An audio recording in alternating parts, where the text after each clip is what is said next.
नाव गंगा के इस पार खाड़ी है, यात्रियों से लगभग भर चुकी है। रामनगर के लिए खुलने ही वाली है, बस एक दो सवारी और चाहिए। उसी के बगल में एक नवयुवक खड़ा है। नाविक उसे पहचानता है।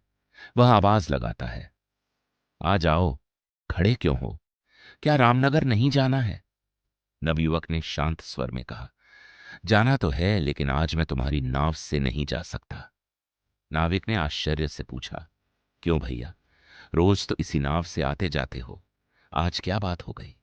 नवयुवक ने झिझकते हुए उत्तर दिया, आज मेरे पास उतराई देने के लिए पैसे नहीं हैं, तुम जाओ। नाविक बोला, अरे, यह भी कोई बात हुई? आज नहीं तो कल दे देना। नवयुवक सोच में पड़ गया। बड़ी मुश्किल से तो मां मेरी पढ़ाई का खर्च जुटाती हैं।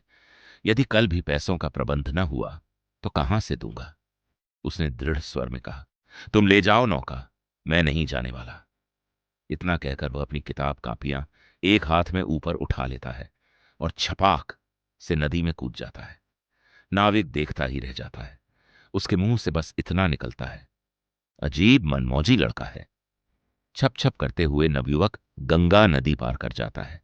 रामनगर के तट पर पहुंचकर वह अपनी किताबें रखता है, कपड़े निचोड़ता है और भीगे कपड़ों में ही घर की ओर चल पड़ता है। घर पहुंचते ही मां राम दुलारी उसे इस अवस्था में देखकर चिंतित हो उठती हैं। अरे, तुम्हारे कपड़े तो भीग गए हैं, जल्दी उतारो। नवयुवक ने सारी बात बताते हुए कहा, तुम ही बताओ मां, अपनी मजबूरी मल्लाह को क्यों बतलाता? वह बेचारा खुद गरीब आदमी है। उसकी नाव पर बिना उतराई दिए बैठना कहां तक उचित था।